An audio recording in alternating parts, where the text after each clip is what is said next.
Сәлеметсіздер ме, қалдарыңыз қалай? Бүгінде сіздермен үстіп амандықпен кездесіп отырғаныма қуаныштамын.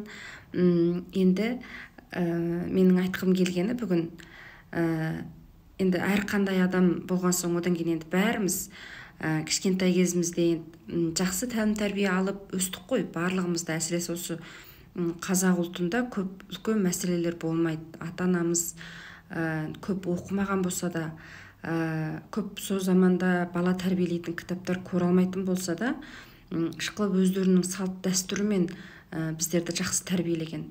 Бірақ та енді қандай болса да, енді әзіргі осы көп жаңа заманға сай кітаптарды көріп, одан кейін осы озық ұлттардың бала тәрбиелеу жағындағы мәселелерін көріп, одан кейін осы көп түрлі психикалық ақау туралы психология жақтағы кітаптарды көріп, сол туралы көп дүниелерді көре бергеннен кейін адам өзінен де көп мәселені іздеп таба алады екен. Одан кейін сол ойлап тұрсаң, балаңа әртүрлі мәміле жасайсың, мысалы ұрсып жібересің, өзіңді ұстай алмайсың. Осының бәрі біздің өзіміздегі мәселе екен. Өзімізді ұстай алмай қаламыз, ашуланамыз, ашушаң боламыз деген секілді.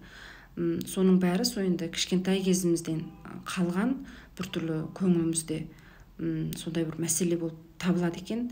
Енді мен осы психология жағынан да өзімді көп кітаптарды көріп, өзімнің көп жетіспейтін, болмаса өзімнің де көңіл күй жағынан, психология жақтан ақаулар бар екенін сеземда, соны өзгертуге тырысам. Енді көп осы мына көп санды ұлттарға қарағанда, енді саны көп ұлт бар ғой өзімізде де. Соларға қарағанда біздегі мәселелер аздау екен деп ойлаймын. Енді соғанда тәуба деймін, шүкір деймін. Бірақ енді мәселе жоқта емес. Сол үшін біз өзімізді тәрбиелеуіміз керек. Енді осындай көп сөздерді айтамын, бала тәрбиесі туралы айтам.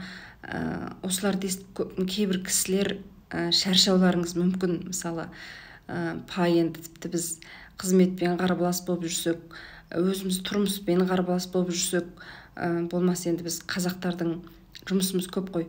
Тойымыз бар, туыс бар, араласатын деген секілді. Сонда ойлауымыз мүмкін, бізде қайдағы уақыт деп, осыларды көретін деп, өзіңізге қысым түсіруіңіз мүмкін. Енді сол қысым түсіріп алмаңыз деп айтқым келеді. Менің енді жақсы көңілім, жақсы ойым сіздерге біраз болса да тәрбие болсын, біттей болса да естіп, енді өзіңіздегі кейбір дұрыс емес жақтарын байқап, балаңызға біттей болса да дұрыс позиция ұстай алсаңыз деген ойым, жақсы ойым ғой. Енді сол біраз уақытыңызды бөлсеңіз болатын шығар деп ойлаймын. Бала тәрбиелеу ең маңыздысы ғой. Туыспен араласудан маңызды, той томалақтан маңыздырақ деп өзім сөйтіп ойлаймын. Енді сіз қалай ойлайды екенсіз? Енді бірақ та өзіңізге қысым түсіріп алмай, көңілді түрде естіңіз. Сізге пайдасыз нәрсе емес, пайдалы нәрселер. Соған енді түсініңіздер. Одан кейін, егер өзіңіз осының ішінен біраз болса да енді нәр алып, үстіп қабылдаған болсаңыз, басқаларға да жолдап қойыңыз. Ол кісілер де білсін, әсіресе өзіміздің қазақ кісілер, осы қазақ кісілер үшін айтып жатырмын осы сөздердің бәрін, баласын жақсы тәрбиелесе деген оймен.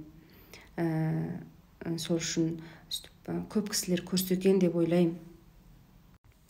Енді менде сол кей кездерде адам болған соң өзімді баса алмай қаламын. Кей кезде қарбалас болып жүремін, болмаса денсаулығым жақсы болмай жүреді деген секілді. Сол кездерде балалардың еркелігін көтере алмай жатам.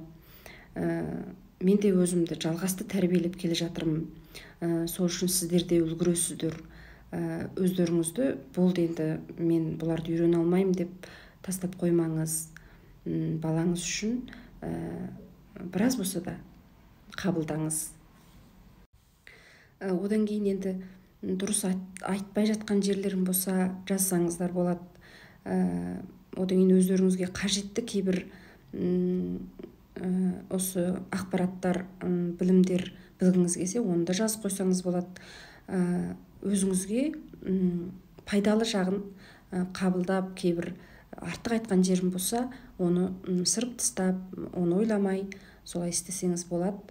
Сіздерге рахмет, өстіп қолдап жатқандарыңызға жалғасты бөлісетін боламын.